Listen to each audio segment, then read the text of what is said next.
ఆసియాలోనే అతిపెద్ద గుంటూరు మిర్చి యార్డు విస్తరణకు వేగంగా అడుగులు పడుతున్నాయి. కోట్లాది రూపాయలు మిర్చి క్రయ విక్రయాలకు కేంద్రమైన గుంటూరు మిర్చి యార్డుకు రాష్ట్రంతో పాటు తెలంగాణ, కర్ణాటక నుంచి సైతం రైతులు మిర్చి తీసుకొస్తూ ఉంటారు.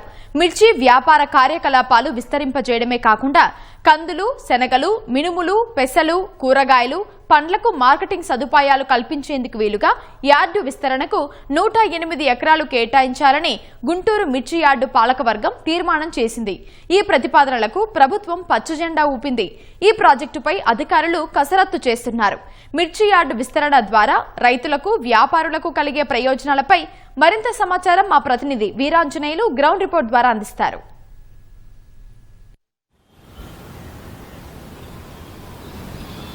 ధన్యవాదాలు ఉమా.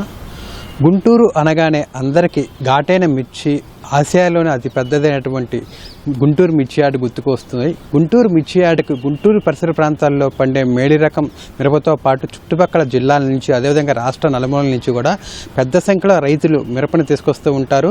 పక్క రాష్ట్రం నుంచి కూడా, అటు తెలంగాణ నుంచి, అదేవిధంగా కర్ణాటక ప్రాంతం నుంచి కూడా పెద్ద ఎత్తున మిర్చి అయితే గుంటూరు మిర్చి యార్డుకి తీసుకొస్తుంటారు. ఇక్కడి నుంచి తమ మిరపని కొనుగోలు, కొంతమంది వ్యాపారులు కొనుగోలు చేస్తూ ఉంటే రైతులు అమ్ముకుంటూ ఉంటారు. అయితే గుంటూరు మిర్చి యార్డు నుంచి మిరప అనేది దేశ విదేశాలకు ఎగుమతి అవుతుంది. ప్రధానంగా చూసుకుంటే చైనా, శ్రీలంక, వియత్నాంతో పాటు ఐరోపా ఖండంలోని అనేక దేశాలకు గుంటూరు నుంచి మిర్చి అనేది వెళ్తూ ఉంటుంది. భారతదేశం నుంచి విదేశాలకు దాదాపు ఎగుమతి అయ్యేటువంటి మిర్చిలో 40-45% గుంటూరు మిర్చి యార్డు నుంచే వెళ్తుంది. దీని నేపథ్యంలో గుంటూరు మిర్చి యార్డుకి ఎంతో విశిష్టత ఉంది. ఈ నేపథ్యంలోనే సీజన్లో చూసుకున్నట్టయితే గుంటూరు మిర్చి యార్డుకు సగటున రోజుకి 1,50,000 వరకు మిరప బస్తాలు వస్తూ ఉంటాయి. సీజన్లో అయితే మిర్చి యార్డు పూర్తిగా మిరప బస్తాతో నిండిపోతున్న పరిస్థితి. రైతులు 1-2 రోజులు ఉండి తమ పంటను అమ్ముకోవాల్సిన పరిస్థితి ఉంటుంది. అలాంటి పరిస్థితుల్లో ఇక్కడ పూర్తి స్థాయిలో నిల్వ చేసుకునే అవకాశం లేకపోవడంతో రైతులు అయితే కొంతకాలంగా ఇబ్బందులు పడుతున్న పరిస్థితి ఉంది. ఈ నేపథ్యంలోనే గుంటూరు మిర్చి యార్డు పాలకవర్గం కీలక నిర్ణయం తీసుకుంది.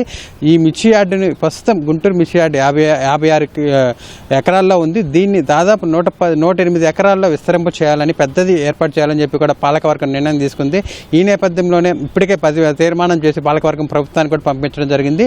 దీనిపై ప్రభుత్వం సానుకూలంగా స్పందించి 108 ఎకరాల్లో నూతన మిర్చి యార్డును ఏర్పాటు చేసేందుకైతే సుముఖత వ్యక్తం చేసిన నేపథ్యంలో అటు మార్కెటింగ్ శాఖ అధికారులు, అదేవిధంగా గుంటూరు మిర్చి యార్డు పాలకవర్గం కూడా ఈ నూతన మిర్చి యార్డుని ఎక్కడ ఏర్పాటు చేయలేదు దాని మీద అయితే ఇప్పటికే స్థలం సంబంధించి 3-4 స్థలాలను అయితే పూర్తి స్థాయిలో అధ్యయనం చేయడం జరిగింది, చూడటం కూడా జరిగింది. ప్రధానంగా ఇప్పుడు మిర్చి యార్డు అయితే పల్నాడు ప్రాంతానికి దగ్గరగా ఉంది, అదేవిధంగా జాతీయ రహదారి దగ్గరగా ఉంది. ఇదే నేపథ్యంలో వచ్చే నూతన మిర్చి యార్డు విస్తరణకు సంబంధించి కూడా దీన్ని కూడా జాతీయ రహదారి ఏదైతే కోల్కతా చెన్నై రహదారి ఉందో ఆ రహదారి పక్కనే ఉండే స్థలంలో పెట్టినట్టయితే అటు ఎవరైతే రవాణా ద్వారా తీసుకొస్తారో సుదూర ప్రాంతాల నుంచి వాళ్ళకి అనుకూలంగా ఉంటుంది. అదేవిధంగా ఇక్కడ నుంచి మిర్చి యార్డు నుంచి దేశ విదేశాలు తరలించేందుకు అవసరమైనటువంటి రవాణా వ్యవస్థ ఇక్కడ పూర్తి స్థాయిలో అందుబాటులో ఉన్న నేపథ్యంలో రహదారి వెంట పెడితే బాగుంటుందన్న కోణంలో ఇప్పటికే అధికారులు కావచ్చు, అదేవిధంగా పాలకవర్గం కూడా నిర్ణయం తీసుకుని ఆ దిశగా అయితే ఇప్పుడు స్థల సేకరణ చేపట్టే దిశగా అడుగులు వేస్తుంది. ఇప్పటికే పాలకవర్గం దగ్గర దాదాపు 300 కోట్ల రూపాయలు ఈ ధనం ఉన్న నేపథ్యంలో ఈ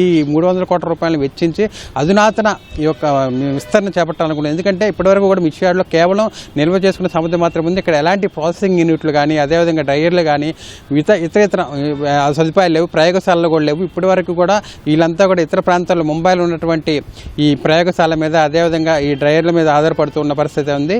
రానున్న ఈ విస్తరణలో భాగంగా నూతన ఈ మిర్చి యార్డు రూపొందించే క్రమంలో అన్ని విధాల అటు రైతులకే ఉపయోగపడే విధంగా విశాలమైన స్థలం ఏర్పాటు చేస్తూనే పూర్తి స్థాయిలో మార్కెటింగ్కి అవసరమైనటువంటి అన్ని సదుపాయాలు అటు డైర్లు ఏర్పాటు చేయాలి. అదేవిధంగా పూర్తి స్థాయిలో పండ్లను ఇంకా వీటితో పాటు మిర్చితో పాటు మీరు ఇక్కడ గుంటూరులో ప్రధానంగా కూరగాయల హబ్గా కూడా ఉంది. ఇక్కడ చుట్టుపక్కల ప్రాంతాల్లో కూరగాయలను, ఆకుకూరలు పండిస్తున్నారు. అదేవిధంగా పప్పు దినుసులు కూడా ఎక్కువ శాతం పంపిస్తున్నారు. వాటన్నిటికి కూడా కేంద్రంగా ఈ మిర్చి యార్డుని తీర్చిదిద్దాలన్న సంకల్పంతో అయితే అధికారులు ముందుకెళ్తున్న పరిస్థితి ఉంది. ఎందుకంటే మిర్చి యార్డుకే పరిమితం చేయకుండా ఇక్కడ ఏదైతే కూరగాయలు పండిస్తున్నారో, అదేవిధంగా పప్పు దినుసులు పండిస్తున్నారో వాళ్ళందరికీ కూడా ఈ మిర్చి యార్డు కేంద్రంగా వాళ్ళకి కావాల్సిన అధునాతన సదుపాయాలతో ప్రయోగశాలని, అదేవిధంగా పూర్తి స్థాయిలో నిల్వ చేసుకున్న సదుపాయాన్ని కల్పిస్తూ వాళ్ళకి మార్కెటింగ్ సదుపాయాన్ని కల్పించడం ద్వారా అటు రైతులకు అన్ని రకాల రైతులకి అందుబాటులో తెలవాలని చెప్పి కూడా ముందుకెళ్తుంది. ప్రభుత్వం కూడా సానుకూలంగా స్పందించిన నేపథ్యంలో రానున్న రోజుల్లో అతి త్వరలోనే గుంటూరు మిర్చి యార్డు విస్తరణ పనులు చేపట్టేందుకైతే అటు అధికారులు ముందుకు సాగుతున్నారు. కెమెరామెన్ కేశవ్తో వీరాంజనేయులు, ఈటీవీ న్యూస్, గుంటూరు నుంచి.